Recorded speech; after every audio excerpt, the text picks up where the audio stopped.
Isang mapagpalayang hapon sa ating lahat. Ako si Romel Rodriguez, guro sa Departamento ng Filipino at Panitikan ng Pilipinas. Narito tayo ngayon upang sama-sama nating parangalan at kilalanin ang isa sa pinakamahusay na manunulat ng ating bayan, si Professor Emeritus Domingo Cadomeng Landicho. Kilala si Cadomeng Landicho bilang guro ng panitikan at malikhaing pagsulat sa Departamento ng Filipino, Kolehiyo ng Arte at Literatura sa Universidad ng Pilipinas, Diliman. Nandito tayo ngayon upang saksihan ang mga testimonya ng kanyang mga nakasama sa pelikula, sa teatro, at bilang guro, at upang masaksihan ang ilang natatanging pagkatanghal ng kanyang mga likhang akda. Maraming salamat sa inyong pagsubaybay sa programa natin ngayong hapon at hinikayat namin ang bawat isa na sama-sama nating balikan at ang alaala at kilalanin ang ambag ni Cadomeng Landicho sa larangan ng panitikan at sining. Para sa pagsisimula, nandito ang tagapangulo ng Departamento ng Filipino at Panitikan ng Pilipinas upang batiin ng bawat isa, si Dr. Vladimir Gonzales. Magandang araw po sa lahat. Ako po si Vlad Gonzales ng UP Departamento ng Filipino at Panitikan ng Pilipinas at bahagi rin po ako ng UP Institute of Creative Writing. Sa ngalan po ng aming dalawang opisina, muli po nagpaparating ng taos-pusong pakikiramay sa pamilya at mga mahal sa buhay ni Sir Domeng Landicho. Nagkataon po na noong pumasok ako sa DFPP ay retirado na si Sir Domeng, pero maswerte ako na nakakasalubong ko pa rin siya sa opisina, napapakinggan ng kwentuhan. Madalas ang kakakwentuhan niya si Sir Vim Nadera. At natutuwa ako na kapag naroon siya, masaya ang mga tao at nag-aabang doon sa kanyang mga gustong ikwento. Noong nasa UP National Writers Workshop naman kami, estudyante pa lang ako noon, ang natatandaan ko kay Sir Domeng ay yung pagiging masaya sa pagbibigay ng mga komento sa mga gawa naming mga batang manunulat at palagi siya nag-uumpisa doon sa linyang gustong-gusto ko ito. Nakakatuwa yun para sa isang batang manunulat kasi tingin ko bihira yung klase ng manalista na agad na mahanap yung maganda sa kayong gusto at magaan sa pagbibigay ng mga puna. Kaya natatandaan ko siya para doon. Ang parehong opisinang pinanggalingan ko, parang mga pangalawa, pangatlong bahay na rin iyan eh. At natutuwa ako na naging kabahagi si Sir Domeng ng mga tahanang ito at sana na iparamdam din ng UPICW at UP DFPP sa kanya ang pagkilala doon sa kanyang mayaman at maligayang buhay at sana mapagpatuloy din namin yung ganong pag-uugnay sa mga tao. Sana yung pakikitungo, yung pakiramdam na masaya kapag nakikita si Sir Domeng ay magpatuloy din sa iba pang mga pagkakataon doon sa iba namin mga kasama sa kasalukuyan. Muli po, panalangin ng kapanatagan at paghilom sa inaharap. At Sir Domeng, sana po ay maabot niyo ang kapayapaan. Maraming salamat kay Professor Vlad Gonzales, ang tagapangulo ng Departamento ng Filipino at Panitikan ng Pilipinas. Oo, totoo yan. Yung kwento ni Vlad, si Cadomeng ay una ko rin nakilala, naging guro ko siya sa pamamahayag at naging fellow ako ng writers workshop sa Davao pa yata. No, at nagustuhan niya rin yung kwento ko at hindi niya alam na ako pala yung nagsulat nun. At nung nalaman niya ako nagsulat nun, nagulat siya at sabi niya, ikaw pala yung nagsulat ng kwentong Long Distance. At dahil doon, naging ko na talaga inspirasyon si Cadomeng sa kanyang pagsusulat at pagkukwento.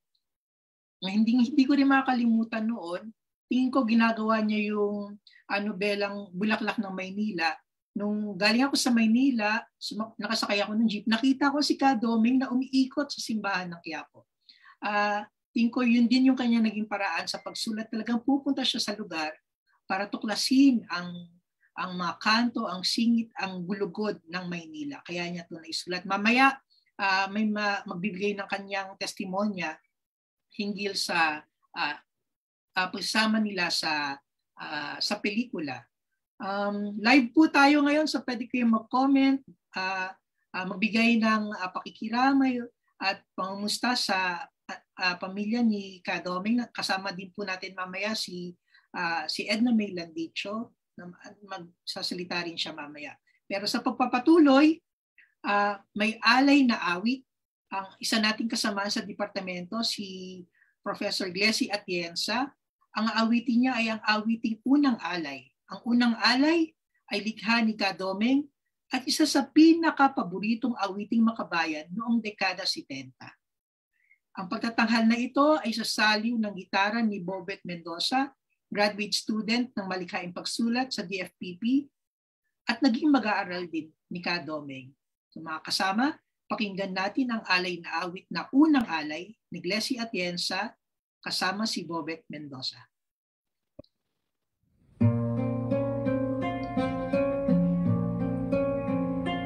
Unang alay, unang tuwa, unang bithi, unang alay, unang alay ay buhay sa kinabukasan. Ang kalayaan ay nakaburol na may korona sa magdamag, walang tinig maging ang simoy sa kanyang pagdalit ng habag. Huwag paghupo sa lumbay, huwag pag-api sa hapis, harapin natin ang bukas ng may pananalig. Unang alay, unang tuwa, unang bithi, unang alay, unang alay ay buhay sa kinabukasan. Ang kalayaan ay nakaburol na may korona sa magdamag, walang tinig maging ang simoy sa kanyang pagtalit ng habag. Huwag paghupo sa lumbay, huwag pag-api sa hapis, harapin natin ang bukas ng may pananalig. Unang alay, unang tuwa, unang bithi, unang alay.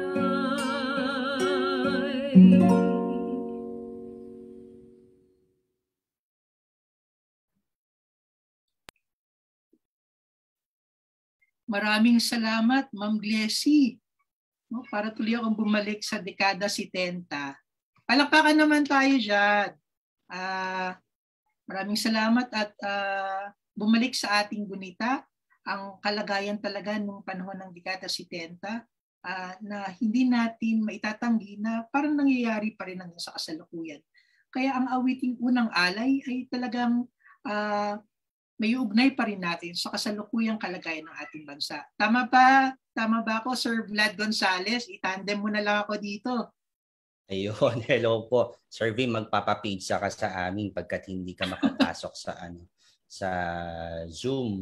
Si Sir Vin po talaga dapat yung ating co-host. May problema technical, so ganun po tayo talaga. Magsasaluhan tayo kapag may technical na difficulty. Tama yun, Sir. Sir Omeng, actually yung pamilya din ni Sir Domeng, kasama nila Ma'am Edna May kahapon, may panangal na at isa talaga doon sa kapansin-pansin sa programa ay yung mayaman talaga sa dami ng nagawa na iba't ibang jana pa itong si Sir Domeng. Kaya talagang hindi pwedeng simpleng pag-alala lamang kundi pagtatampok talaga noong mga malikhaing akda at mga proyektong nagawa niya. At magandang binuksan natin ang programa sa pagtatanghal ni Ma'am Glessy bilang pagpapakita nitong yaman at dami nitong nagawa ni Sir Doming. Ngayon po tayo magpapatuloy sa ating programa. Mula doon sa pagtatanghal, magkakaroon naman tayo ng mga testimonya gaya ng ginagawa natin sa mga pagkilala sa ating mga kasama sa departamento. Ang unang grupo po ng mga magbibigay ng kanilang mensahe ay mula sa bahagi ng akademya, mga kasamang guro ni Sir Domeng. Alam naman po natin na sa loob ng mahabang panahon ay nagturo sa atin sa Departamento ng Filipino at Panitikan ng Pilipinas, si Domingo Landicho, at ayun nga po nabanggit ko rin kanina na nagsilbi rin sa likhaan UP Institute of Creative Writing kung saan naka-livestream din itong ating parangal ngayong araw. Para sa grupo ng mga kasama sa akademya, pangungunahan po ito ng ating dekano, si Dr. Jimel Naval. May mensahe rin po tayo pagkatapos nito mula kay Romulo Joey Bakiran, ang direktor ng UP Institute of Creative Writing. Ang ating kasamang profesor mula sa departamento, si Maria Crisanta Marot Flores. Ito rin po siya sa ating live Zoom, pero may recorded video po siya para kay Sir Domeng. At isang mensahe rin po mula sa ating Chancellor, Fidel Nemenso. Ngayon po, tiyatawagan ng ating dekano. Siya po ay live naman. Tama po ba ating tech? Live po ba magbibigay ng mensahe si Sir? Pakinggan po natin ating dekano. Susunod po ang ating mga mensahe mula sa iba pang mga kasama sa UP ni Sir Domeng. Sige po, Sir Jim. So magandang hapon sa inyong lahat. So kahapon, kasama rin ako dun sa nagbigay ng parangal, no, kay Dr. Doming Landicho, pero iba yung lugar ko. Iba rin yung lugar ngayon. Kahapon ay nasa bandang Tagaytay ako. At mataas yung lugar ng Tagaytay. At tumingin ka sa baba, malayo, pero sa tingin ko, nakikita ko ang kaparangan ng Luntal, kung saan ipinanganak si Domingo Gowan Landicho. So ngayon naman ay nasa Nueva Ecija ako at ilang kilometro lang ang layo nito sa Barrio Alwa. Bakit ko binanggit yun? Ang Barrio Alwa ay kung saan ipinanganak si Decano Rogelio Sicat na isang malapit, no, at matalik na kaibigan ni Ka Roger, no. So tulad din ng sinabi, no, ni na Omeng at ng iba, naging guro namin, lahat yata ay dumaan kay Ka Domeng, no. So 1982 no, naging guro ko siya sa Phil 110, as usual yung pamamahayag. Pero binanggit ko na to kahapon laging late si Ka Domeng. Hindi ko alam kung taga Lagro na siya noon, no, or taga Mandaluyong pa. Pero hinihintayin namin yung kanyang kotse, no. Yung kotse niya na sinasabi namin ni kotse ni Batman, no, kasi mahaba. No, 1982 yan Pero pag bumukas yung pinto, paglabas, hindi si Batman lumalabas, si Robin, no, si Ka Domeng yun, no. So mula doon ka siya nakilala bilang makata, kwentista, no. Bagamat sinasabi ko sa mga pananaliksik, kabilang siya doon sa Bagong Dugo noong 1960s, no. So siyempre mandudula, no, artista ng entablado at pelikula, no. Mga 1, 2, 3, 4 na pelikula ang napanood ko kay Ka Domeng. Kayo ba, ilan napanood nyo? Pero ang hindi ko malilimutan na pelikula, syempre, yung kasama na si Mel Gibson. O, diba? Yung Year of Living Dangerously, that was 1983. Na-driver siya ni Mel Gibson. Imagine niyo yun. Pero syempre, wala ring makakatalo sa kanyang pagganap. Kasama niya si Ma'am Edna May doon sa hayop ni Lino Broca, Philip Salvador, and Bembol Rocco yan. No? At syempre, yung mga huling pelikula niya, Home Along the Riles, di ba, kung saan sinalvage or pinatay siya. So, at marami pa syempre sa entablado. Nung nasa council ako noong 1983 kay Leon Alejandro, pinapatulan namin si Ka Domeng, no, sa lahat ng mobilisasyon, no, sa Menjola, Plaza Miranda, step syempre, no, Liwasang Bonifacio. Pero may one time hindi ko siya matagpuan, no, may nakapagsabi sa akin nasa Lyceum. Alam ko ang si Ka Domeng ay nagtapos sa Lyceum noong dekada 60. Pero bakit siya nasa Lyceum? Yung pala, siya ay kumukuha ng batas or pag-graduate na siya ng abogasya sa Lyceum. That was 1982, 83 nung panahong yun. Pero cowboy pa rin, takbo pa rin siya. Lalo na nung issue ay tungkol sa base militar, talagang matapang na tapang yung kanyang mga berso. laban sa pananatili ng base militar sa Pilipinas. So, yung mga ganong kwento, no, napakadami niyan, no, hanggang sa nung nagsulat siya ng maraming nobela, at yun yung isang nobela niya na paborito ko, yung Anak ng Lupa, na sumulat ako ng isang kritisismo rito at napilitan ako magpunta sa Luntal mismo para siyasatin yung magsasakang Domingo Landicho, yung pinagmulan niya. At makikita mo talaga, no, kung ano yung nasa libro, ano yung kwento, yun yung makikita mo doon mismo. So hanggang sa, sabi niya, okay ka pala. So inintroduce niya ako sa maraming editor ng nagsulat kasi ako sa tabloid, no, sa Manila Chronicle at sa Bongga Magazine, no. At meron pang isa yung Diaryo ng Veritas kasi naging ano rin siya radio broadcaster sa Radio Veritas, no.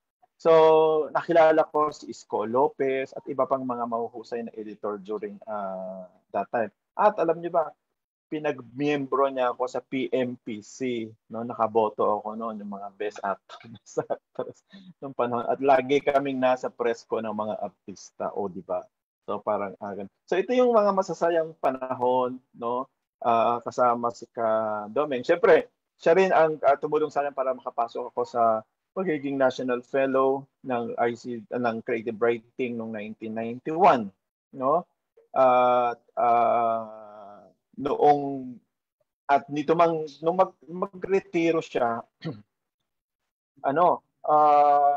nagsimula siyang magpinta, pero sabi ni Ma'am Edna before pa nagdo-drawing na yan. So nagkaroon siya ng solo exhibit sa GSIS Museum.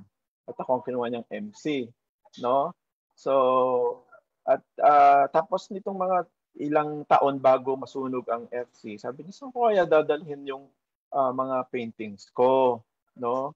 Sabi ko, hindi ba sold out yan? Pero sabi sa amin kadang, meron pang iba. At alam niyo bang binanggit niya, baka masunog lang itong FC, masunog din ang mga paintings ko. Masunog na, no? Pero ang nangyari, nauna pa sa kanya sa langit yung kanyang mga paintings, no? Naunahan siya. So parang siguro ibinigay niya sa Bathala, sa Diyos ang kanyang mga paintings, no? Parang gano'n. So, marami siyang nalikha, no? Marami siyang natulungan, no? Yung pinakahulingan niya, no? At hindi niya na yata inabutan yung dangal ng panitikan na ibinigay ng KWF, kung saan siya ay inindoso ko. At meron akong sinulat para sa kanya. Marahil ito yung huling babasahin ko, no? So, para makita kung paano inilarawan, no, si Ka-Domeng. Sa loob ng mahigit 30 taong pagtuturo ng panitikan at wika, malikhaing pagsulat sa Universidad ng Pilipinas, sa pagkakalathala ng higit 60 libro sa iba't ibang anyo ng panitikan kasama ang maraming textbook sa wika, panitikan at pagsasalin, no? So pagkakaroon ng mahigit 50 gawad, parangal, malikhaing pagsulat sa pagiging guro ng panitikan sa loob at labas ng universidad, no, at sa paggagawad ng UP Board of Regents sa kanya sa pagiging Professor Emeritus, no, pagkaretiro. Sapat na marahil ito upang iupo si Ka-Domeng Landicho sa pedestal ng panitikan ng Pilipinas. Sa makatuwid ay isang mahalagang dangal ng panitikan, no, ng Pilipinas. Ang kanyang mga likha mula noong dekada 60 ay bilang isang bagong dugong manunulat, no, sa lingguhang liwayway, ito binanggit ko kanina, hanggang sa dulang itinanghal sa entablado, mga tulang nilagyan ng musika ni Professor Edro Abraham, National Artist Lucio San Pedro, National Artist Ramon P. Santos, no? Yun ang mga naglapat ng tunog sa kanyang mga tula. At mga nobelang ginawang pelikula, no, ay isang testamento at buhay na representasyon ni Ka-Domeng sa pag-uswag ng larang ng panitikan at malikhaing pagsulat sa Pilipinas. Bagamat mas unang nakilala sa larangan ng pamamahayag nang makapagtapos sa Lyceum, alam niyo bang may mga nabasa ako kay Ka-Domeng ng mga artikulo written in English noong early 60s. Sabi ko, Inglesero pa rin pala itong magsasakang Makata na ito. Bago siya nagsulat sa Pilipino, ay nagsusulat siya English. Natagpuan ko yung mga 3 artikulo written in English, no? So higit na nakita ang bangis at rahuyo ng kanyang panulat sa pagbubuo ng kakaibang banghay at tauhan sa mga maikling kwento na naging inspirasyon ng bawat manunulat na humabi, no, ng sariling naratibo at maging tambuli ng tinig ng nakararami. Ang bawat berso, kwento at dulang nilikha ni Kadomeng Landicho ay maging ang misyong makapagbahagi ng kaalaman sa malikaing pagsulat at pagsasalin, pamamahayag, pagtuturo ay naging salalayan at pundasyon, no, sa ngayon ng bawat kabataang nagnanais magsulat at naging sandata nila sa pagkatuto at pagkamulat.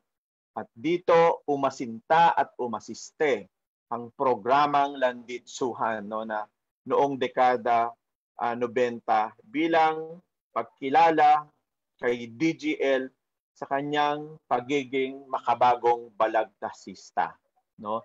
Dahil sa higit na ambag ni Kadomeng sa pagyabong ng pambansang panitikan kasama ang Departamento ng Filipino sa paniniwalang nararapat lamang na ilagay sa pedestal ang dating minsay naging magsasakang manunulat sa Baryo Luntal, Taal, Batangas, no? So sa balaning pang-akit ng kanyang berso at naratolohiya, nagsalita na ang kanyang mga premyadong tula, kwento, dula at nobela. Walang ibang patutunguhan ang mga likhang Landicho kundi sa ituktok ng Parnaso at mananatili roon habang buhay. So, isang pakikiramay, bagamat pagpupugay, no, sa makatang laureado ng kanyang panahon. Domingo Gowan Landicho. Saludo po, Kadomeng. Gustong-gusto ka namin, Kadomeng. So marami pong salamat sa inyong lahat.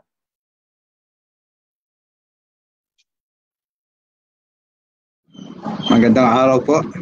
Ako po si Joey Bakiran. Sumasaludo po kay Sir Domingo Landicho. Natatandaan ko po siya bilang guro, kasamang manunulat, at kasama sa Departamento ng Filipino. Kilala si Sir Domeng bilang may mataas na sense of humor o siste at kahit sa klase ay yung kanyang storytelling at pagiging masiste ay siyang tumatak sa aking alaala. May klase kami noon tuwing umaga sa Palma Hall Annex at isa sa mga kaklase ko ay si Leon Alejandro at naipapasok niya sa lecture ang mga usaping panlipunan sa pamamagitan ng pagkukwento tungkol sa mga estudyante niyang hindi pumapasok pero may higit na kabuluhan sa lipunan dahil sa kanilang ginagawang aktivismo at kami ngang naiiwan doon sa loob ng pasilid-aralan ay nagigilty at nangyayari ay lumalabas na rin kami upang sumali doon sa rallying nangyayari doon sa ibaba ng building. So si Kadomeng ay ganoon, merong kakaibang naiibang paraan ng pagpapamulat sa kanyang mga estudyante. Natatandaan ko, siya rin na isang mahusay na aktor. Nasa isa siyang driver sa The Year of Living Dangerously. Nagkaroon ng shooting dito sa Pilipinas sa Quezon City Hall, isang particular na eksena at nakakatuwa na ikinukwenta niya na siya ay nahirapan hindi sa pag-arte kundi sa kulang sa sukat, hindi maabot ng kanyang paa yung silinyador. So ito yung mga nakakatawang kwento ni Sir. Isa sa mga paksang gusto niya ikwento ay yung kanyang buhay, kung gaano siya nagsikap bilang estudyanteng mahirap, natutulog siya sa sulok ng isang gasoline station sa Katipunan, gasoline boy siya noon, estudyante pa. Pero nagsikap siya, pero hindi pa agad nalampasan ito. No? Siya pa ay iba-ibang abentura ang kanyang dinanas. Ewan ko kung totoo, nagpunta siya ng Mindanao at naging tagapagtinda ng banig. At tawa ako kasi parang fantastic story yung kanyang kinukwento. Kailangan daw siyang tumawid sa ilog at yung ilog na tatawiran ay napakaraming buhaya pero hindi siya natatakot dahil ang ginawa ay tumalon-talon sa bawat buhaya upang habang sunong yung banig ay tumalon-talon si Sir nung bata-bata pa siya at naiwasan ang pagsakmal sa kanya ng mga natutulog na buhaya. No? So ganito yung mga kwento ni Sir, buhay ni Sir, masiste at malayo pa ay naririnig mo na ang kanyang boses kahit siya ay isang kulang sa sukat ngunit sobra sa stage presence, o sa presence sa buhay. At yun lagi ang iniisip ko, nalulungkot ako at pumanaw na si Sir, pero iniisip ko yung kanyang mga ugaling nakakatuwa at nakakaaliw, pero at the same time alam mo na sa kabila nitong tila laging walang hanggang pagbibiro ay nandoon yung isang talento ng isang tunay na nobelista, mandudula at artista ng kanyang panahon. Kaya saludong-saludo ako kay Sir.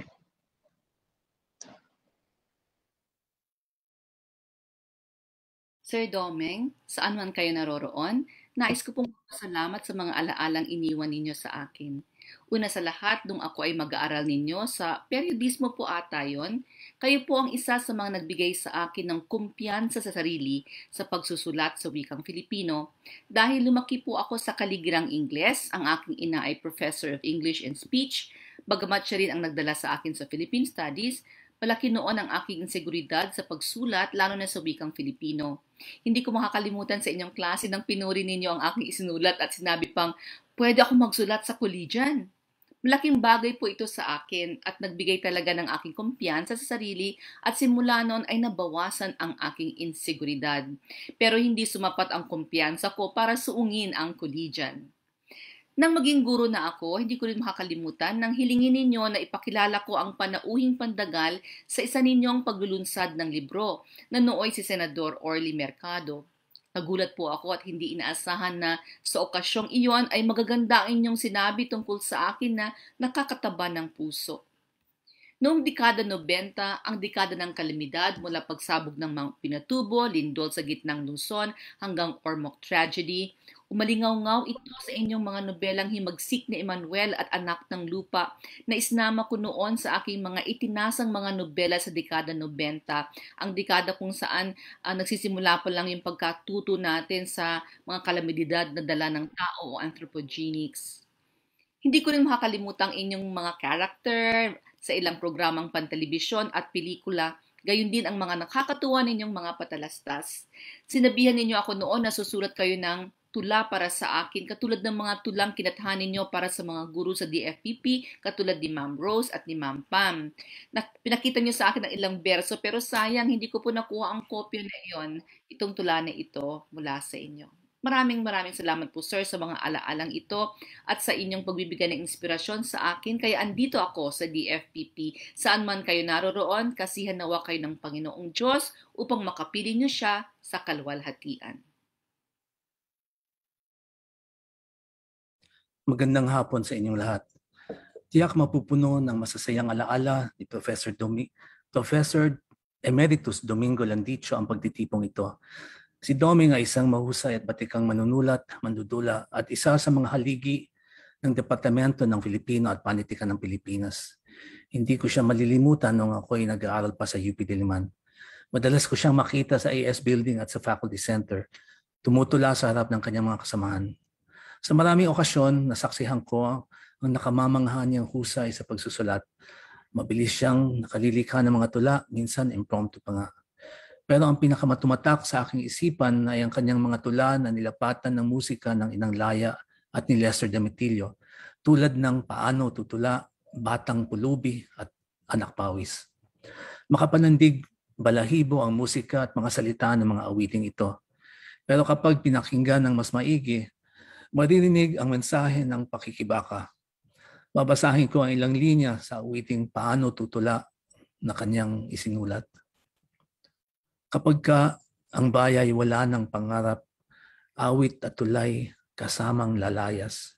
Kapag ka ang awit at tulay nalagas, ang diwa ng lahi harap sa pag-agnas. Makapangyarihan ang mga awiting isinulat ni Doming. Sinasalamin nito ang kanyang kakayahang pagtagni-tagniin ang sining at politika, ang tula at pakikibaka. Hindi siya takot na ipahayag ang kanyang mga paninindigan. Hindi siya takot na gamitin ang sining para ilahad ang kalagayan ng bayan. Pero ang kanyang ambag sa panitikan ng Pilipinas ay hindi lamang bunga ng kanyang mga isinulat at nilikha. Kasama rin dito ang papel ng kanyang ginampanan bilang profesor ng universidad. Hindi siya madamot sa kaalaman.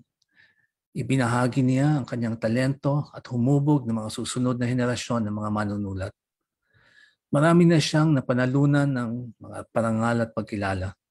Pero dahil sa kanyang mga isinulat at nilikha, hindi siya papanaw sa ating mga alaala.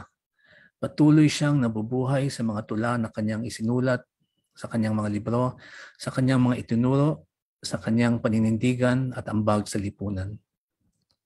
Makapangyarihan ang kanyang mga tula at salita. Patuloy itong mabubuhay sa ating mga alaala at patuloy itong huhubog at magbibigay inspirasyon sa kasalukuyang panahon. Ang aking taus-pusong pakikiramay sa pamilya at kaibigan ni Ka Doming. Gabayan nawat kayo ng kapayapaan at katatagan sa gitna ng pagsubok na ito. Yan, maraming salamat po sa ating unang grupo ng mga nagsalita. Sabi po dun sa ating Zoom chat, mga pamula sa ating dekano na trivia master. Marami po nabigay kay Sir Doming hanggang sa ating Chancellor na nabanggit ni Mama Rotte na kasama sa departamento yung pag-aalay ng tula. Sa totoo lang, yun po yung naabutan ko nung ako'y estudyante pa lang at kakalipat sa DFPT. Yung pangalan ng programa namin, yung Landitsyohan, may event din na patimpalak. Yun mismo ang pangalan, Landitsyohan, patimpalak sa pagtula. At isa sa inilunsad ay yung librong Putong na bawat tula ay pag-aalay sa mga kasamang guro. Ito yung mga binabanggit din ng aming mga kasamang faculty nung nabalitaan nga yung pagyaon ni Sir Doming kasi nag-alay ng tula sa kanila at naging isang libro. So mga unang grupo lamang yan ng kwento at muli marami pang kasunod sa ating programa. Ipapasa ko sa ating kasamang si Romel Rodriguez muli ang pagpapakilala sa ating mga kasunod na mapapanood. Salamat, Vlad. Bago ko ipakilala mamaya uli yung mga susunod na tagapagsalita, meron muna tayong papanood na audiovisual presentation na magpapakita ng yaman at lawak ng panulat ni Ka Doming Landicho. No? Kung ano siya, medyo kapos sa katangkaran o sa taas, hindi maitatanggi yung kanyang contribution sa ating kasaysayang pampanitikan. Ang lawak ng kanyang kontribusyon, ang husay ng kanyang panulat, ang pagmamahal niya sa sining ay hindi matatawaran. So andito ang isang maikling video presentation para makita natin kung gaano kalawak at yaman ang kanyang mga nilikha para sa ating bayan.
Ayan, nakalulula naman yung dami ng naisulat ni Ka Doming Landicho. Kaya hindi ko talaga makakalimutan yung pagkakataon na paggabi na, mga alas 7, alas 8 ng gabi, kasi parehong nasa third floor ng faculty center yung room namin. Pag dumadaan ako sa tapat ng kanyang kwarto, yung pinto nakasara, maririnig mo talaga yung tunog ng kanyang makinilya. Typewriter pa yung gamit niya nun. Kaya hindi nakapagtataka yung dami ng nalikhang akda ni Ka Doming Landicho na ginagamit na rin sa kasalukuyan sa pagtuturo namin ng panitikan at malikhaing pagsulat. So talagang nakakamangha ang kanyang ambag sa kasaysayang pampanitikan ng Pilipinas. Bilang pagpapatuloy natin sa mga magbibigay ng testimonya, alam natin na hindi lamang guro si Ka Doming, kundi siya rin ay naging aktibo noon sa teatro at pelikula. Ngayon, para magbigay ng kanilang mga testimonya, kwento, salaysay, hinggil sa kanilang naging pagsasama ni Ka Doming, nandito si Joel Lamangan, isang Vatican Director, si Cecil Garucho, Presidente ng Philippine Educational Theater Association or PETA. Magbibigay din ng kanyang testimonya si Chris Miliado, Artistic Director ng Cultural Center of the Philippines, at si Ludgardo Labad na nakasama rin ni Ka Doming sa PETA.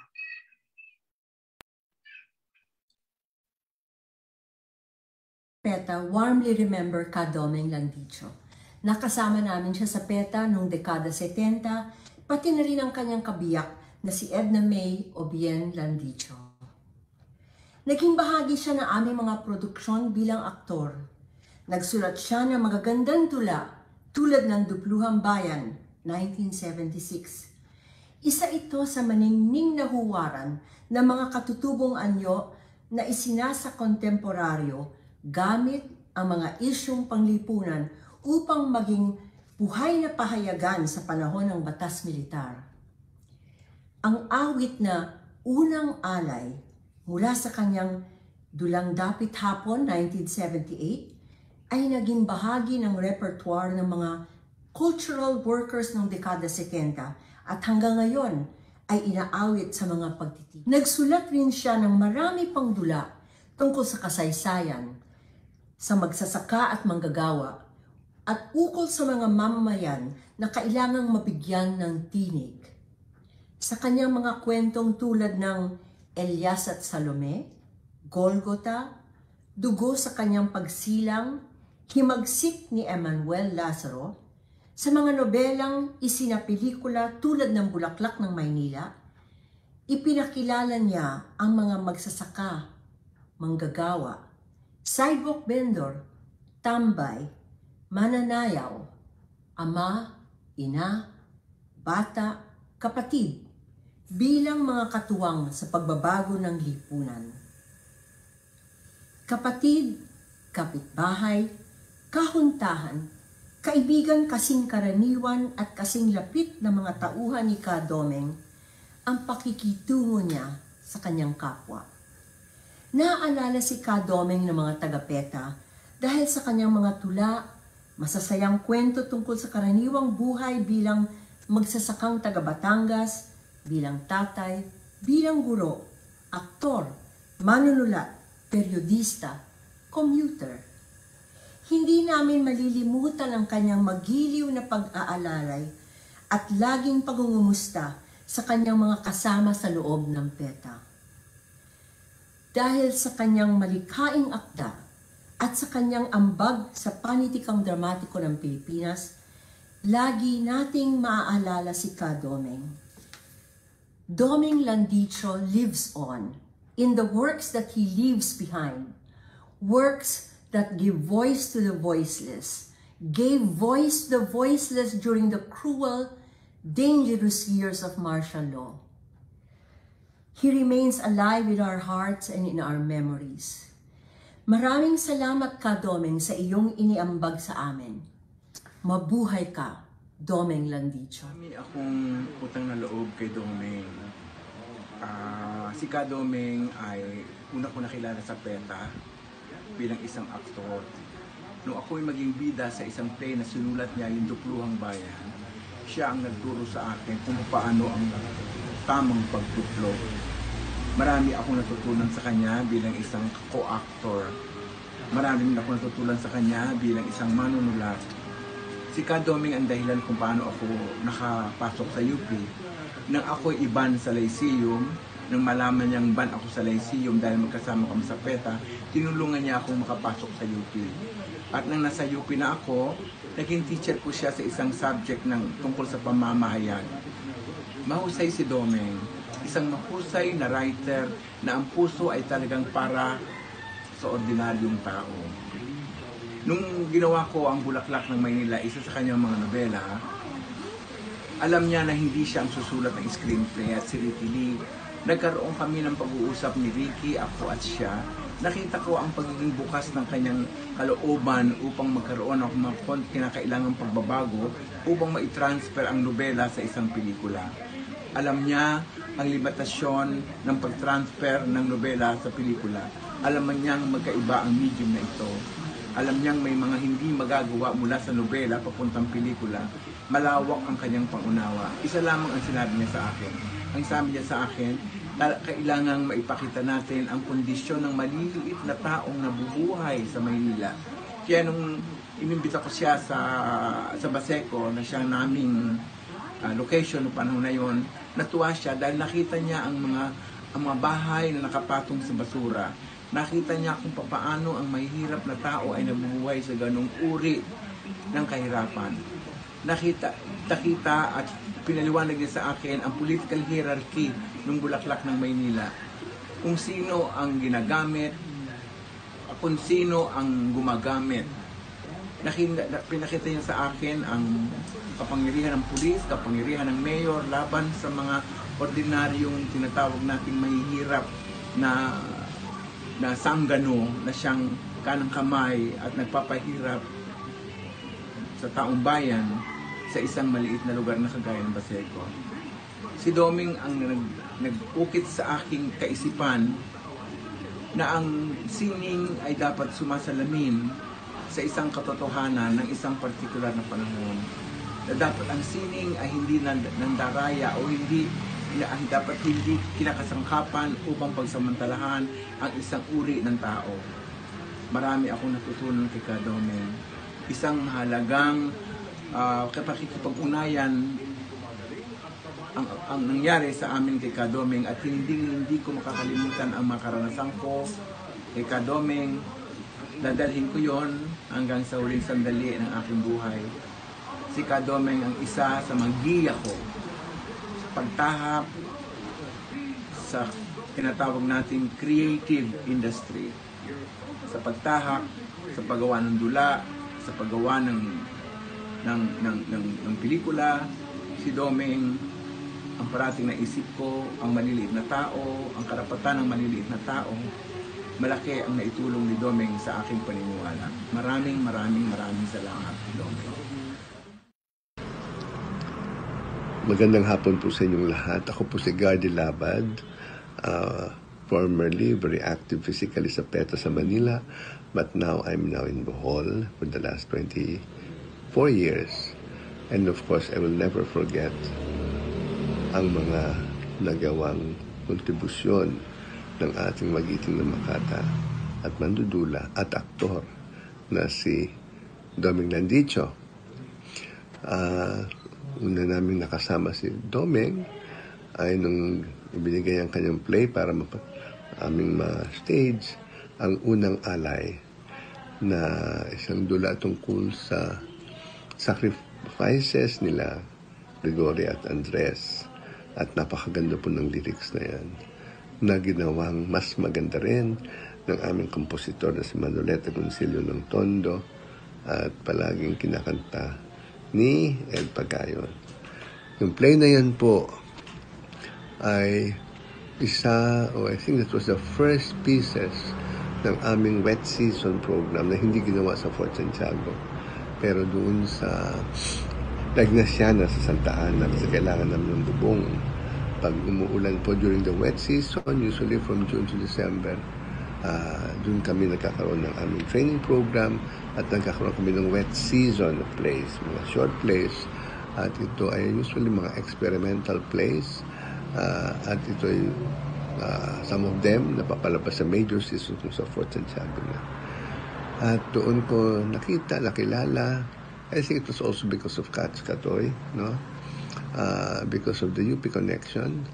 At wow, sabi ko, ang ganda naman ito, talagang napakalumad kung tatawag naman sa Bisaya, no? O ang paggamit ng mga salita, mga patula at ang napaka-simple pero napakalalim ng kanyang portrayal ng isang historical event na yun. And because of that, naging member din po siya ng aming writers pool. Yung pool na yan ay ang sumusulat ng mga plays sa PETA. Usually that was from the years 1975 to about siguro mga 1982, no? 81, kung saan very active ang aming writers pool. Okay? It's a group of writers, mga PETA members, na nag-training din at nag-share ng mga ideas, pero ang kanilang pinaka-function ay makakatahan ng mga dula ng aming papalabas. At I think ang next major production ni Doming sa amin ay ang Dupluhang Bayan, na ako po ay isa sa mga co-director. Sabi ko, Doming, ano kayang gumawa tayo ng parang paligsahan ng wit, ng poetry, ng ideas, no? Isang battle of ideas, kung ano ang development, kung ano yung nararamdaman ng bayan at the time. Siyempre, panahon ng martial law yun, so hindi kami pwedeng maging too diretso, okay? So, nagkaroon kami ng sinasabing theater of metaphor, theater of allegory. Kaya, ang tinulungan dito ng iba pang mga writers, sila Al Santos, no? At ayun, sabi ko, kailangan mga traditional forms ang gamitin natin. Iba-ibang mga tema, nag-battle of ideas ng mga workers group, the farmers group, about what was happening in the country at that time. Pero, ang kanilang pag-portray ng mga ideas are through traditional theater forms. Alam ni, sa balagtasan, karagatan, shadow theater, puppet theater ang ginamit namin. Iba-ibang mga directors ng PETA. So it was a play that gave a lot of opportunities from our actors, directors, writers, directors and designers, no, to develop their different interpretations of the play.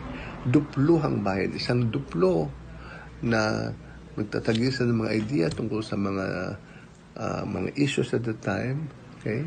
Pero gumagamit ng mga traditional theater forms. Isa pong jewel para sa amin yung Dupluhang Bayan.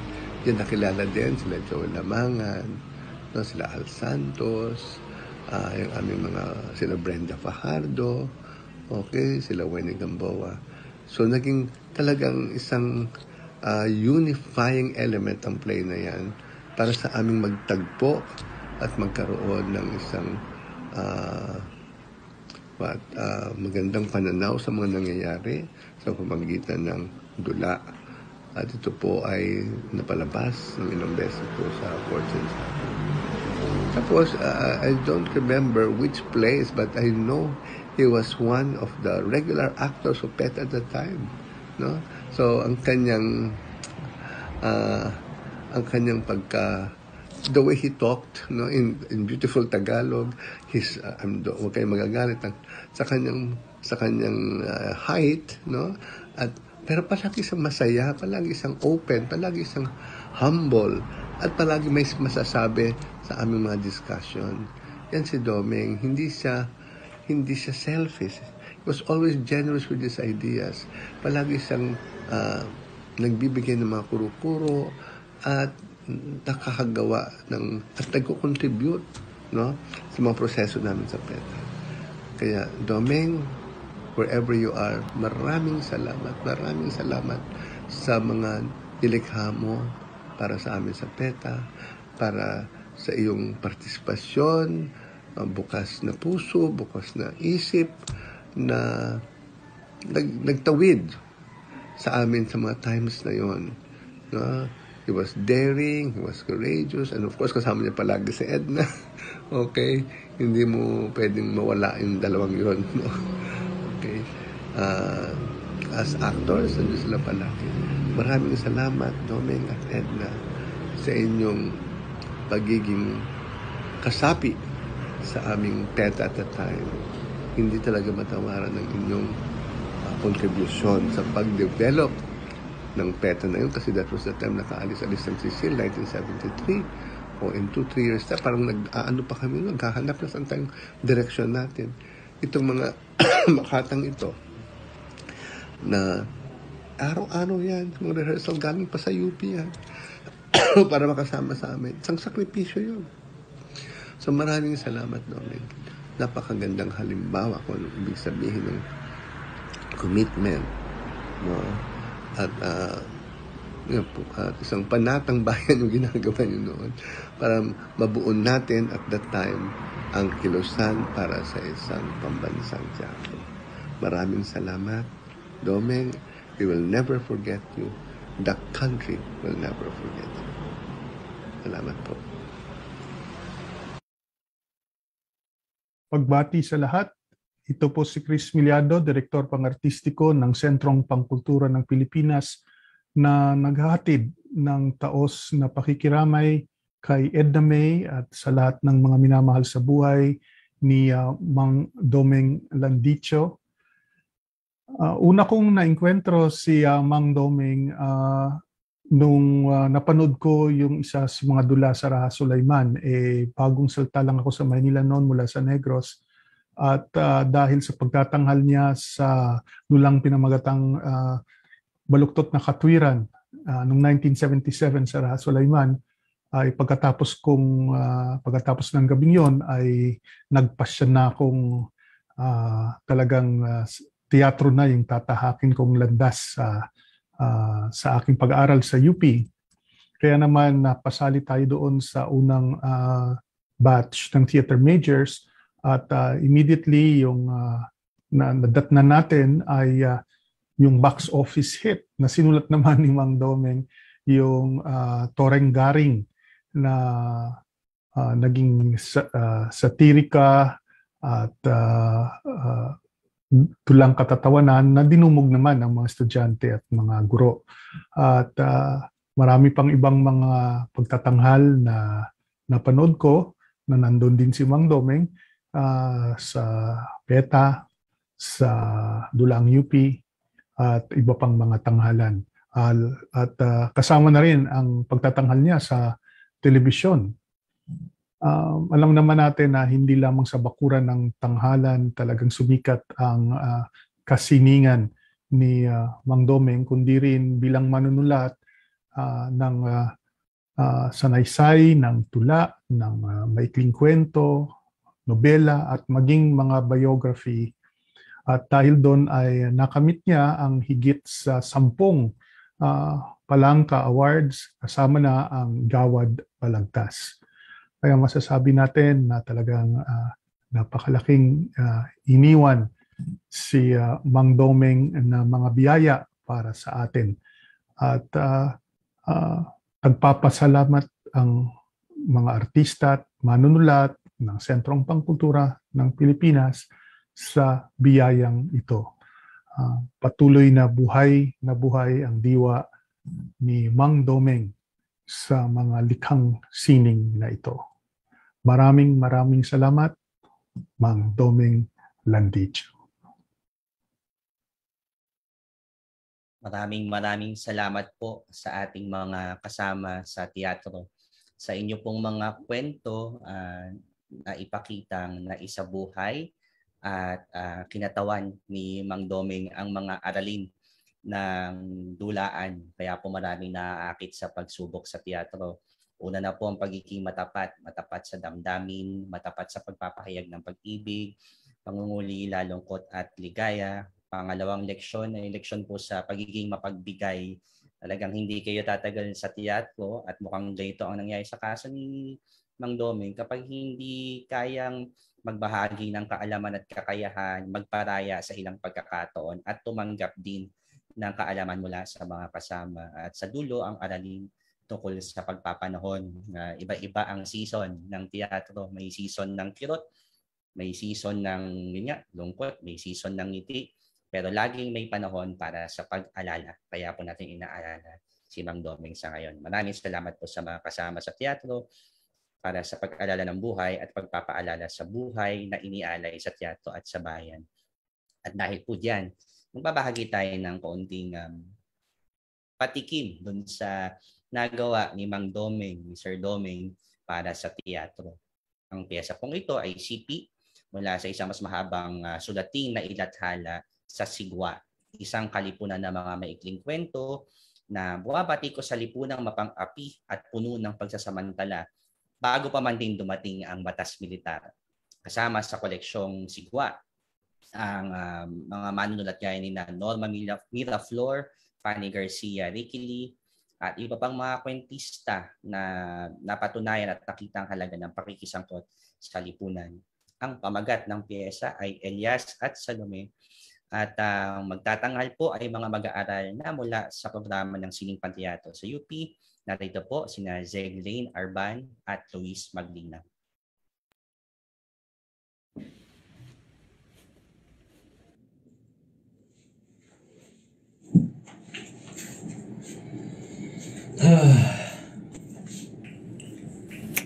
Sa pusod ng lahat ng kaguluhang iyon ay hinahanap ng kanyang kamalayan, si Salome.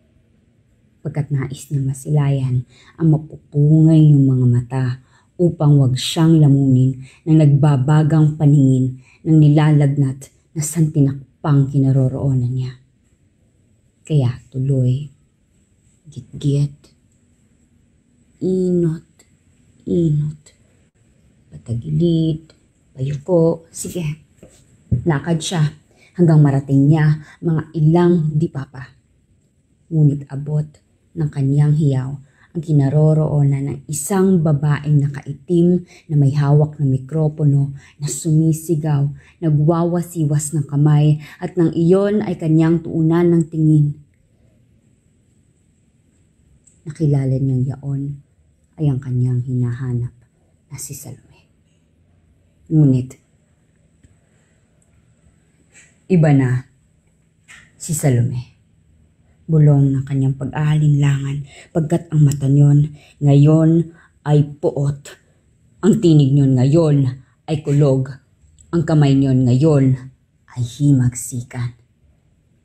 Nasa itaas iyon ng isang mababang entabladong parang itinayo sa dibdib na iyon ng nilalagnat na santinakpan at mula sa kanyang kinaroroonan. Si Salome ay parang nasa itaas ng daluyong ng santinakpang nakaitim.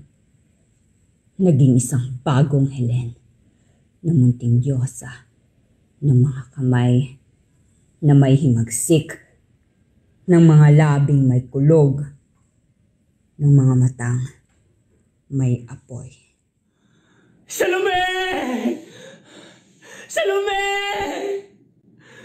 Ang sigaw niya, ngunit nilamon ng ingay ang kanyang munting tinig at talos niya mula sa pedestal na kinaroroonan ni Salome.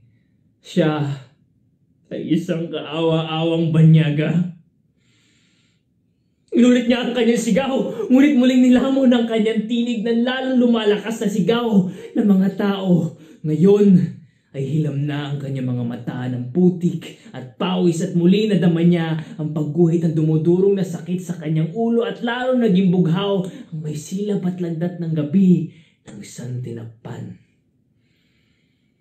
At maya-maya pa, mula sa daluyong ng tao ay biglang pumailan lang ang mga bato na dumidilim sa kanyang ulanan. Pag-uwi sa kinatitirikan ng mga gusali, ang mga kamay ay kumakampay at ang puot ay sumabog at ang mga tao ay nagtutulakan parang isang katawang umiiwas sa mga di-helmet ng mga pulis na walang ahong nangangasiwas na mamalo ng mga dalang panghampas. Samantalang nadama niya ang tindi ng bugso ng tubig mula sa pagbomba. At lalo nang hapdi ang kanyang mga mata dahil sa ibinobomba ng mga may kapangyarihan na gas na pampaluha. Hanggang sa ang kakapalan ng mga tao ay umurong. Umurong sa pangunguna ng kumukulog na tinig ni Salome. Ngunit uurong hindi upang sumuko, kundi upang lumabang muli. Nakahandusay siya, niyapakan ng mga paa, ngunit ang munting balde ng gasolina ay nihapos niya hanggang sa ang laman ay bumuhos sa kanyang katawan na sumanib sa tubig na mula sa pambomba. Ilang saglit pa at siya'y naroon na sa sinapupunan. Ngunit bago nakalapit ang mga iyon sa kanyang kinaroroonan, sa utos ng isang uri ng damdaming naghihimagsik, ay napasiklab niya ang light na kanina pa niya hawak-hawak at nadama niya ang biglang pagsiklaw, ang siklab, ang salab ng init, ang nagpapangamoy na kanyang damit, ng kanyang nangangamoy, nasusunog na laman, at siya'y nagpagulong-gulong sa dibdib ng kanyang lupang sinilangan.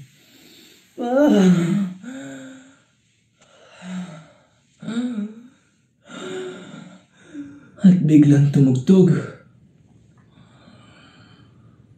mula sa kung saan man ang isang awit. Bayang magiliw, perlas ng silanganan, alab ng puso. Ngayon ay nakatihaya na siya Sa dibdib mo'y buhay, sa lilim ng kanyang sariling langit. At doon ay parang nakikita niya ang isang Diyos na nakapako na umatang kay pungay ni Salome. Hanggang sa ang awit ay lumunod sa kanya sa langit mong bughaw, sa isang mahiwagang katahimikan. At siya'y hinimlay na kay ligaya sa isang busilak na kapayapaan. Na nagniningning ang bituin at araw niya, kailan pa may di magdidilim. Lupa ng araw na luwalhati't pagsinta, buhay ay langit sa piling mo. Aming ligaya na pag may mga api ang mamatay ng dahil sa'yo.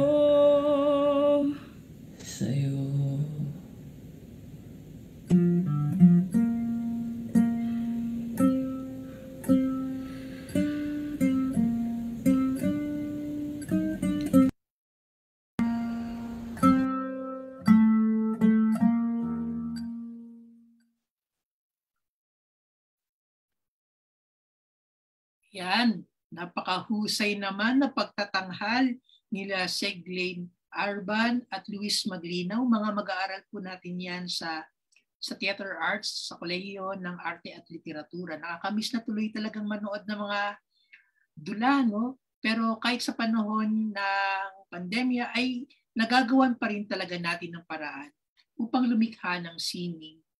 Muli, maraming salamat sa mga nagtanghal at tumulong sa produksyon na si Professor Det Neri na nag-edit din ng video, at naitanghal natin ang isa sa mga klasikong akda ni Kadomeng mula sa librong Sigwa, koleksyon ng mga maikling kwento, ang kanyang kwentong Elias at Salome.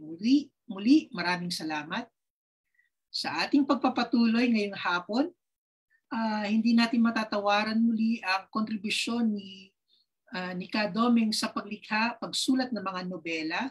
Kaya ngayong hapon, kasama natin ngayon na magbibigay ng kanilang alaala at testimonya ang kanyang kaibigan at kasamang nobelista na si Luwalhati Bautista, at ang manunulat sa Ingles na si Charleston Ong mula sa PEN Philippines.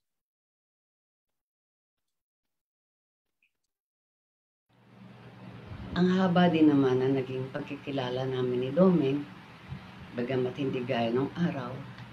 Bihira na lang kami magkita at mula nung tumanda na kami. Last kami nagkita sa Solidaridad Bookshop pa. Sabay kami umuwi. Bumaba muna sila ni Edna May sa bahay ko bago dumiretso sa bahay nila na hindi na rin naman kalayuan. Mga ilang taon na rin yun. Nagsimula ang pagkikilala namin, mga kabataan pa kami. Kami ang mga oldies but goodies. Pero matanda siya sa akin. Talagang kaedari niya sina Edgar Reyes, Roger Sicat, Roger Ordonez. Marami dyan ang wala na rin. Ilan-ilan lang kami natitira. Magiliw siya lagi, hindi lang sa mga kapwa manunulat, kundi pati sa mga kabataang nagpupunta sa kanya. Natatandaan ko yung isang pagkakataon na hinihintay ko sa bahay ang grupo ng Pinoy Reads, Pinoy Books. Naroon sila sa Kinadoming, nag-i-interview daw. Pero masyado silang atrasado sa usapan namin. Sabi ko na nga badang kasi marami sila naging kwentuhan. Nag-enjoy sa kanila si Domeng, nag-enjoy sila kay Domeng. Tuloy pagdating sa akin, ang dami nilang kwento batay sa mga kwento ni Domeng. Siya na lang yata ang napag-usapan namin bago picture-picture. Sabi ko, bagay na bagay talaga si Domeng sa papel ni Mr. John. Isang teleplay na wala nang nakakaalala liban siguro sa akin. Sinulat ko yun noon para sa programang Dear Teacher at dinirect ni Ismael Bernal. Janitor sa mga babang eskwelahan ang papel niya, isang janitor na bigong matupad ang pangarap niyang maging teacher. Pero tanungan ng mga bata ng mga simpleng aralin na gaya ng arithmetic. Sinasamahan niya sa paghihintay ang mga batang hindi agad nasusundo ng magulang nila. Nililibang niya sa mga kwentong pambata at minsan ay inihahatid pa sa bahay. Ang husay-husay niya ron, kuhang-kuha niya ang giliw ng karakter at lungkot sa pangarap na hindi natupad. Noon ko lang napanood si Domeng. Sabi ko kay Isma, ang husay pala niyang artista, ano? Sabi ni Isma, mahusay talaga siya, ano ka ba? Napagalitan pa ako. Sayang, pag TV, isa-dalawang beses lang maipalabas. Saka Betamax pa lang ang meron nun. Kung may kopya sana ako, sana'y maisishare ko kay Edna May at sa mga kaibigan. Hindi lang mahusay na manunulat si Domeng, kundi mahusay na aktor. At siyempre, mahusay na kaibigan. Labis ko kinalulungkot yung mahabang pagkakasakit niya. Sana'y nagamit pa ang panahon yon sa pagsusulat at pagkukwento ng mga karanasan ng tao at ng lipunan. Magandang umaga. Si Professor Landicho ay hindi lang kasama sa UPICW, kasama rin namin siya sa Philippine chapter ng PEN International, Poets, Essays, Novelists. Lagi siyang aktibong membro at lagi rin siyang nag-attend ng mga functions, no, ng mga annual congress kung saan siya ay tumutula, madalas mag-perform at matalik din yung kaibigan si national artist na si Chonil Jose, na founder ng PEN. At lagi siyang nagpo-perform, no? Iniimbita siya mag-perform sa mga annual events, no? So may miss namin siya at lagi ring maalala sa tuwing may convention. At maraming salamat sa inyong lahat. Maraming salamat po sa ating mga kasamang manunulat na nagbigay ng kanilang kwento at pag-alala kay Mang Domeng, kay Sir Domeng. Ayan po, napakinggan natin sa loob ng maiksing panahon ang mga kwento kay Domingo Landicho bilang guro, alagad ng teatro at alagad ng panulat. At pinagdiriwang natin ang lahat ng masayang alaala sa kanyang iba't ibang pagkatao na ito. Marami rin po tayong kasama sa programang ito, nabanggit na kanina si Det Neri, na yun nga po, mga kombinasyon din ng mga manunulat at iba pang klase ng mga papel na ginagampanan. So bago po natin pakilala yung ating huling pagtatanghal, ay pasasalamat dun sa mga kasama sa komite, si Det Neri, si Tilde Acuña, na bahagyang DFPP, John Bits Quintos, Monfred C., siyempre si Ma'am Blessy na una na nagtanghal kanina, Sir Omeng at yung narangan na malikaing pagsulat. Lahat po ng guro ng departamento na dumalo dito at nanonood sa live. At mamaya po bigyan pa natin sila ng pagkakataon para makilala. Ngayon po, isang pagtatanghal muli na patunay sa mga naikwento kay Mang Domeng. Ito po isang dula at natatangi ito sapagkat isinalarawan nito ang kalagayan ng mga magsasaka at mga manggagawa noong panahon ng batas militar. Pinagsanib din nito ang ating mga alamat upang ipakita ang pagtalakay sa kontemporaryong kalagayan na ating bansa sa panahong maligalig. At masaya po ako na nagpaunlak ang isa sa mga kaibigan na mahusay din na alagad ng teatro. Narito po para magbasa ng CP. Siya po rin ay mag-aaral ng sining panteatro sa UP Diliman. At pinagmamalaki rin po niya na siya ay core member ng grupong Relive Your Passion PH. Ito po ay isang grupo na nabuo sa panahon ng pandemya kung saan naglulunsad at nagtatampok ng mga nagmamahal din sa teatro para magbasa ng mga luma at bagong gawa. Isang paraan ng solidarity, pagkakaisa sa panahon ng pandemya at kasabay nito pagpapatindi at pagpapanatili ng pagmamahal sa teatro. Anumang panahon ang mangyari at yun po rin naman ay kinakatawa ni Mang Domeng. Mga kaibigan, pakinggan po natin, panoorin ang pagtatanghal ng Dupluhang Bayan. Narito po, Mark Daniel Talakat.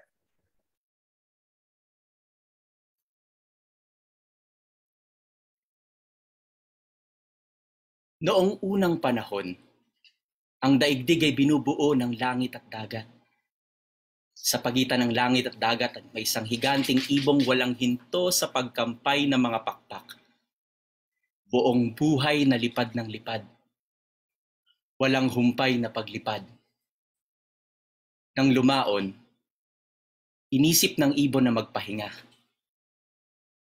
Ngunit lahat ay lawak ng dagat ang nasa ibaba. Lahat ay lawak ng langit ang nasa itaas.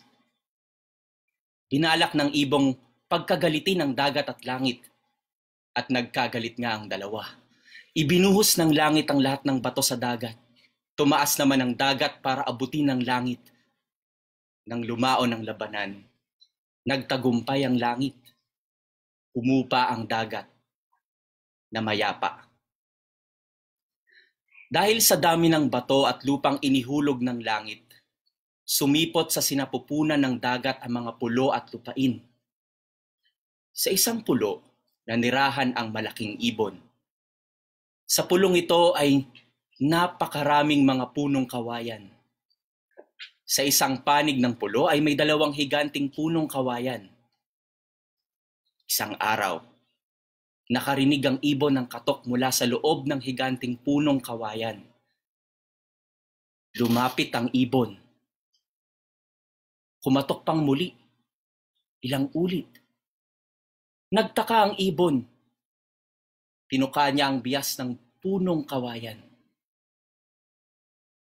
Nang mabutas iyon ay lumabas ang unang lalaki, si Silalak. Sa isa pang higanting punong kawayan, muli na namang nakarinig ang ibon ng mga katok sa loob. Tinukarin niya ito.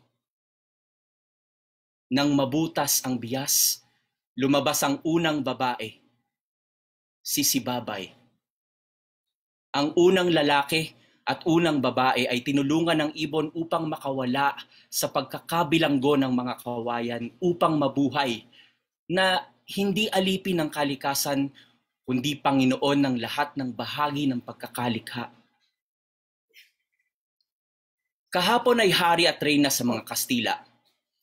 Ngayon kayong buitreng bago, sa isip ng bayay may umang natukso. Tangi ninyong dalit ay pamamanginoon at kami ng bayan na ibinabaon sa dustang libingan ng dusta't ligatong. Ngunit bayan ay gising na sa bukang liwayway ng aming pag-asa. Noon, laging dinadalit-dalit, bayay walang lakas, bayay laging gupo, ang lumang impyernong sa amin dumusta. Ibig mong palitan ng bagong banyaga? Hindi kami papayag. Napatunayan ng kami ay may lakas. Na muli at muli naming gagamitin laban sa kaaway magmula sa Mactan hanggang sa panahon ng walang hanggan. Sa lahat ng uri ng pangaalipin, maging ng kalahi o maging dayuhan. Kaming manggagawat magsasaka ay naging mulat na sa katotohanan. Amin ang kinabukasan. Amin ang tagumpay. Ating wawasakin ang alamat ng kabulaanan. Ating itatayo ang alamat natin ng katotohanan. Ang ating alamat ay lakas natin na siyang tutubos sa laya ng bayan.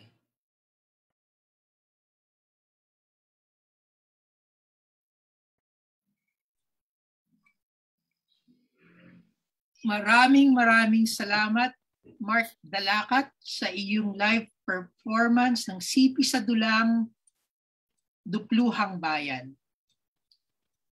Ang Dupluhang Bayan ay mababasa rin dito sa linangan ng librong linangan ng Departamento ng Filipino at Panitikan ng Pilipinas. At itinuturo pa rin namin ito sa ating mga mag-aaral ng panitikan at malikhaing pagsulat. So, muli, maraming salamat sa napakahusay na pagtatanghal, Mark,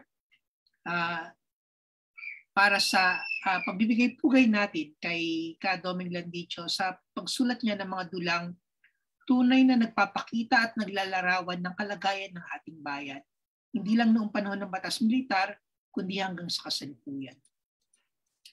Ngayon, bilang pagpapatuloy, mapalad tayo at kasama natin ang butihing asawa ni Doming Landicho, si Ma'am Edna May Landicho, upang magbigay din sa atin ng kanyang pananalita at mensahe hinggil sa kanyang yumaong asawa. Ma'am Edna May.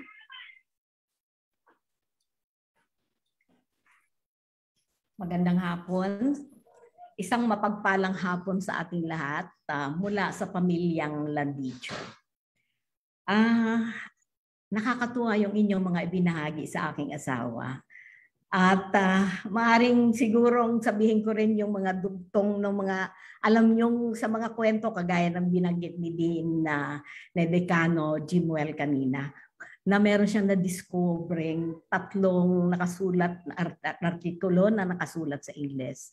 Sa totoo lang, yun nga sinasabi sa akin ni Domeng na sa simula, puro Ingles ang kanyang mga sinusulat. At kapag merong mga kaibigan na pupunta sa kanilang nayon sa Luntal, nag-uusap sila ng mga kaibigan niya sa Ingles. Yung kanyang mga magulang ay nakamata lamang sa kanila. Parang iniisip, parang hangang-hanga na ang husay-husay ng anak ko sa pagsasalita ng Ingles na hindi naman nila naiintindihan. Dahil ang kanyang mga magulang ay parehong unlettered, hindi nakapag-aral. So nakita ito, na mapansin ito ni Domeng na parang ang kanyang mga magulang ay manghang-mangha sa kanyang pagsasalita sa dayuhang wika na hindi naman naiintindihan, naawa siya.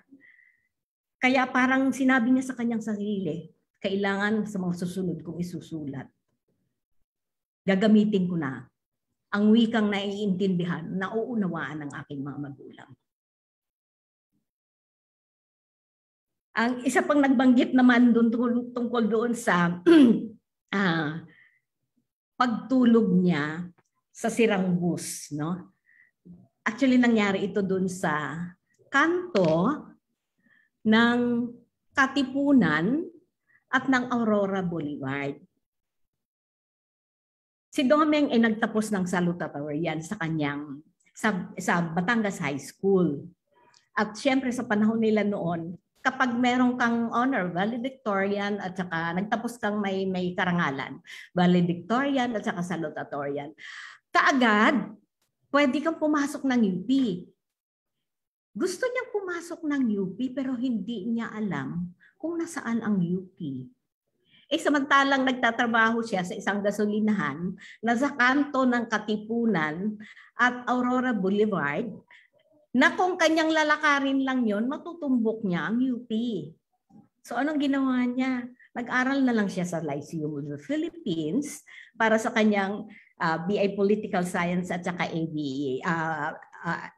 Political Science at BS Journalism. Yun ang mga una niyang kinuha noon. So, kasama nung kanyang mga kamag-anak kasi yung mga pinsan niya doon nag-aral sa Lyceum at ang may-ari naman ng Lyceum ay mga Batanggenyo. So, doon na nagpunta si Domeng. So, yun ang isa, yung para dugtong doon sa kwento ninyo na si Domeng talaga nagsika para lang makapag-aral, naging anong tawag doon, attendant sa gasoline station. At nang hindi na niya matustusan sa pamamagitan ng pagiging gasoline station attendant yung kanyang pag-aaral, kasi pagdating niya doon sa ano pala sa Lyceum, lagi sinasabi ng mga ano niya, yung kanyang mga teacher o mga kakilala, lasing ka ba? Dahil pulang-pula si Domeng, syempre nakabilad sa araw habang nag-a-attend doon sa mga nagpapakarga ng gasolina. Akala nila lasing dahil mapulang-mapula. Hindi nila alam na mula sa trabaho yung isa. So nang hindi na matustusan yung kanyang pag-aaral sa pamagitan ng pagiging gasoline attendant, nagpunta siya ng Mindanao. Sa Mindanao, yun, nagtama yun, nagbenta siya ng mga tela sa mga Muslim. At ang sabi nga niya, ang babait ng mga yun, sabi niya ganyan. Kasi kapag inabot ako ng dilim, doon na ako pinatutulog sa kanilang mga bahay at pinakakain. At hindi ako pinapayagang umalis nang hindi muna makakain the following day. So, yun ang kanyang naranasan. Kaya nang magbalik uli siya sa Lyceum, sinabi na sa kanya ni Dean Jose Lansang, huwag ka nang pumunta ng Mindanao para magbenta uli ng tela kasi pagkatapos niyang makalikom ng konting pera, balik na naman siya sa pag-aaral. Ganito na lang, sabi ni Dean Lansang, bibigyan kita ng trabaho sa opisina. So bilang clerk. So yun, kaya natapos niya kanyang pag-aaral sa pamamagitan ng pagiging clerk doon sa Lyceum.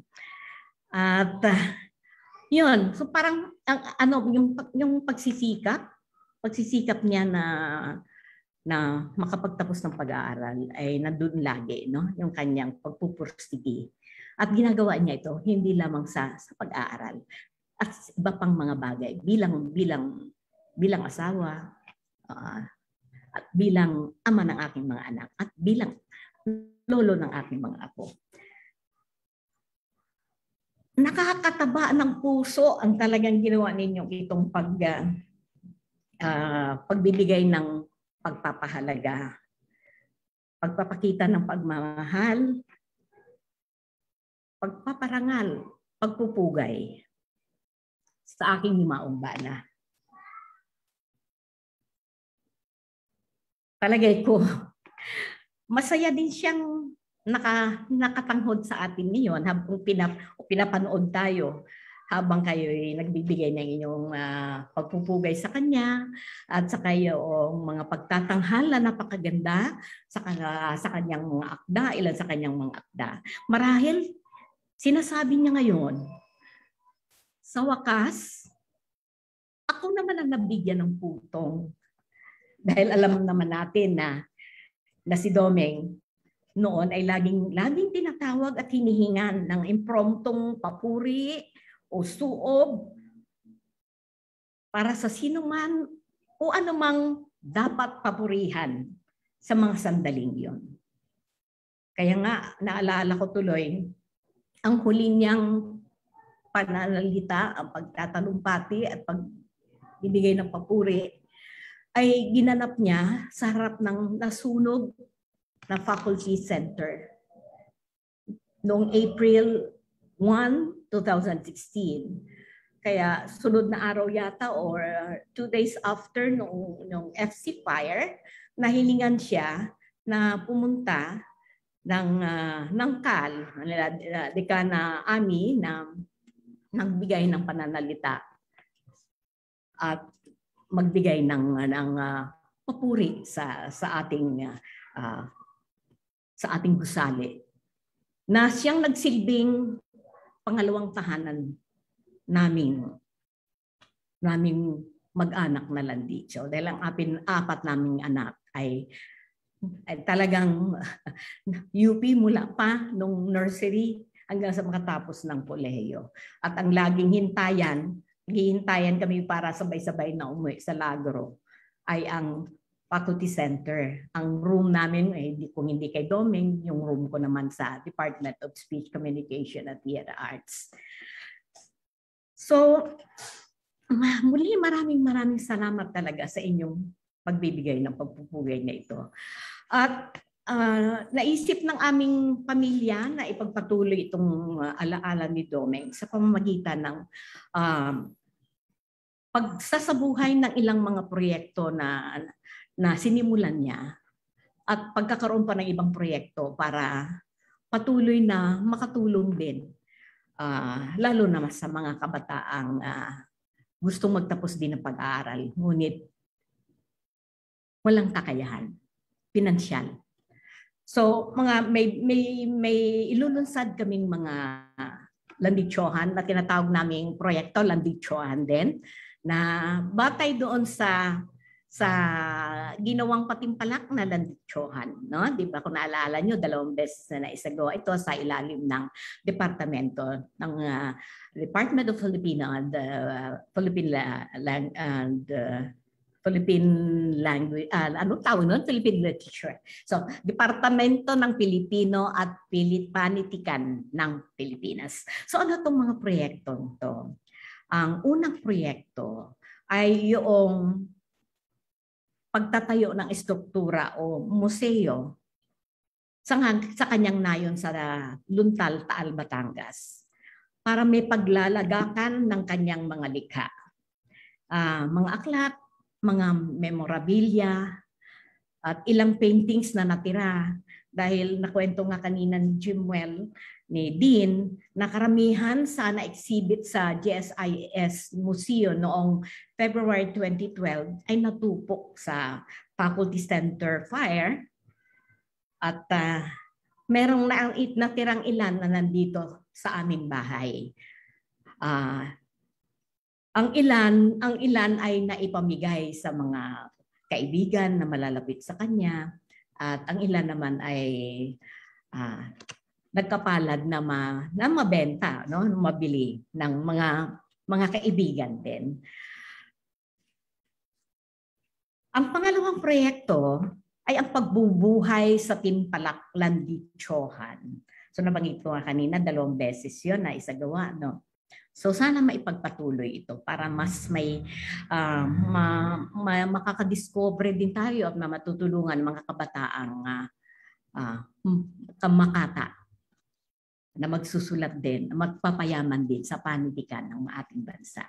At ang pangatlong proyekto ay ang pagbibigay ng scholarship o grant sa mga maralitang kabataang gustong magtapos ng pag-aaral. At sana sa mga proyektong nabanggit ko ay makasama namin kayo para mabigyan natin ng katuparan ang mga ito sa tamang panahon. So muli, maraming salamat sa lahat na nagbigay ng papuri, sa lahat ng mga nag-perform, sa lahat ng mga nag-organisa ng napakagandang parangal na ito sa aking bana. Maraming salamat. Maraming salamat din, Ma'am Edna May, sa inyong mensahe. At antabayanan namin yan, yung mga proyekto, bilang pag-alaala kay Ka-Domeng Landicho. Napakagandang mga proyekto po na definitely ay susuportahan namin sa kaguruan sa Departamento ng Filipino at Panitikan ng Pilipinas. Vlad? Gusto ko lang pong humabol din na nanonood yung ating dating dekana ng Kolehiyo ng Arte at Literatura, Ma'am Ami, Binami. Hello po, buti po naabutan po ninyo yung programa at nabanggit nga rin kayo ni Ma'am Edna May kanina. At pinapahayag din po ni Dean Ami yung pakikiramay at pasasalamat syempre sa kay Sir Domeng at sa pamilya rin syempre ni Sir Domeng. Ayun po, Ma'am Edna May, syempre po maraming salamat po talaga din sa pagbibigay ng panahon at pagtitiwala sa amin sa pagbibigay ng parangal na ito sa pamamagitan ng aming darangan na malikhaing pagsulat na pinamumunuan nga po ni Sir Omeng. Banggitin ko lang Sir Omeng din yung iba pang mga nalampasan ko rin kanina. Salamat po sa komite, Shedar Hoxon, of course, yung katuwang na tagapangulo, Norman Rodriguez, John Beach Quintos, Tilde Acuña, Sir Vim Nadera, ayan po, kasama po siya sa komite. Sir Vim, salamat din po sa panood pag-stay kahit po nagka-technical error. Bernadette Neri, Glessy Cruz Atienza, Jose Montesi, at syempre si Ate Susan din po, Susan Alcantara, nagka-communicate din syempre sa pamilya ni Sir Domeng sa mga gawain. Yung mga kasama nating guro dito, maraming salamat po sa pagpunta. Sir Omeng, may na-miss ba tayo? Baka may kailangan akong i-recognize sa pangalan. Wala naman. Sila Sir Jason Petras nandito po, Ma'am Joanne Manzano, Ma'am Ainar Baez, si Andre Palion of Kultura, salamat po sa pagpunta. Si Sir Deo po na syempre part ng family ni Sir Domeng. Si Luwalhati Bautista kasama pa natin dito sa Zoom. Ayan po, si Ma'am Luwalhati, salamat din po sa pag-stay dito. Si Zeg na nag-perform kanina, thank you sa inyong mga talento. Nandito siya rin live, umabol si Will Ortiz. Salamat po sa lahat sa UPDFPP para sa suporta. Umabol sa Zoom din natin si Chancellor Fidel Nemenso. Wow. Chancellor, magandang gabi po. Salamat po. Chancellor Fidel, sa inyong mensahe. At yun siguro po, bilang pagtatapos nating programa, muli maraming salamat sa lahat ng nanood sa Zoom at sa ating live stream, at sana po ay naipamalas ng buhay at ng mga akda ni Domingo Landicho ang sa isang yung isang klase rin ng buhay na mapagbigay sa isang tanggapan gaya ng departamento din na tinatrato ng marami sa atin bilang tahanan. At hiling ko lang po bilang isang patanda na rin naman ng faculty ay mapagpatuloy yung ganitong klaseng komunidad sa departamento at makapagsilbi rin kami maging tahanan pa ng iba't ibang mga alagad ng sining, alagad ng akademya na may maligayang pakiramdam ng pag-uwi at lagi may masayang pag-alala sa buhay at hanggang sa mga susunod pang yugto ng ating pag-iral. So, yun naman po, Sir Omeng, may site pa ho tayo. Muli ang aming taus-pusong pakikiramay, Ma'am Edna May, sa buo ninyong pamilya. At maraming salamat sa mga dumalo, sa mga nagbigay ng mensahe bilang pagpupugay at pagkilala natin sa ambag ni Ka-Domeng Domingo Landicho sa kasaysayan ng ating panitikan at pagmamahal niya sa sining.